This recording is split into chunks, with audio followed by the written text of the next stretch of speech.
Learning how to play killer in Dead by Daylight in 2022 can feel like a pretty daunting task. You know, there's like 70,000 killers.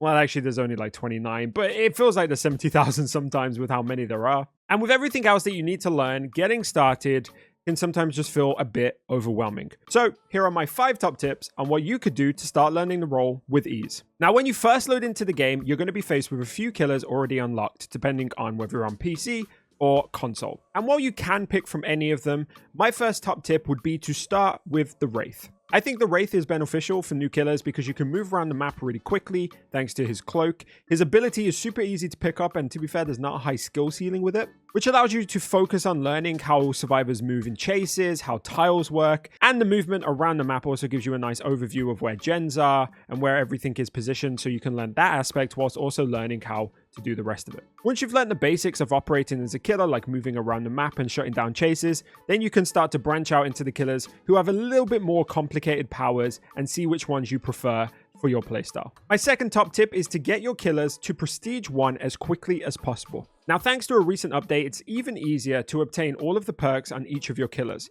Beforehand, you would have to first unlock them as a teachable in the specific killer, and then hunt for them in the blood web until you manage to unlock them on each one, which was just an absolute nightmare. Now, all you have to do is get each killer to Prestige 1, which will unlock the Tier 1 teachable for all of the killers automatically in their loadouts. Now, usually it will take between 800,000 and 1.2 million blood points to prestige a killer, so it may take you a little bit of time, but the good thing is that you don't actually have to be playing the killer in order to put the blood points into them. For example, you could play as the Huntress whilst putting your blood points into Prestige and Trapper. So if you're not too fond of a killer but still want their teachables, you can do that with ease in the background while you play your favorite one. Also, whilst this is happening, we come on to my third top tip, which is to experiment with your perks. Now, when you first start out, you will only have a few perks open and available to you, and you can kind of fall into the trap of becoming overly reliant on certain builds and certain particular perks. But a good thing to do from the very beginning is find out which perks work for you and which don't, learn what each of them do, and learn which of them synergize together nicely on your favorite killer.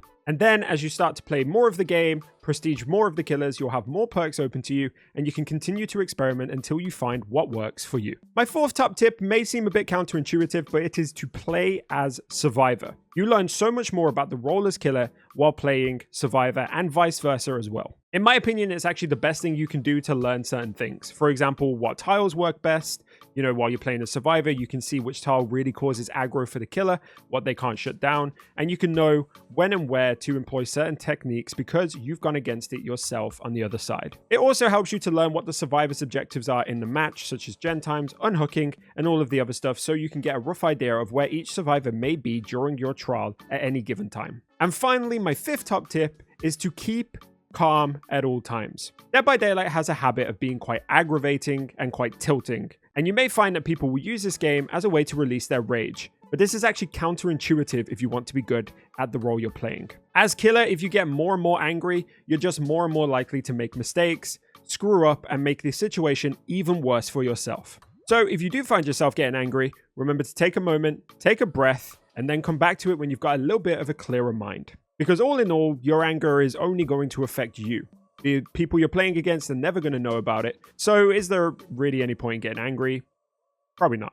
As you become more experienced in the game and spend more time in it, you'll unlock more killers, you'll learn more things, and you'll become more and more confident in your abilities. But remember, it takes time, and it's absolutely fine for you to take that time and not rush to get 4Ks in every game. And also remember that you're probably not going to 4K straight away, and that's also okay. There is absolutely nothing wrong with practicing and learning and just relaxing and having fun with the game. So those are my 5 top tips for learning killer in Dead by Daylight. Let me know in the comments if this was helpful for you and if you want to see more content just like this. And of course, remember to leave a like and subscribe to support the channel. Thank you so much for watching, and I'll see you guys in the next video. Bye for now. So let me break it all down for you. I ain't never giving up, I ain't never giving up. I'm taking that crown from you.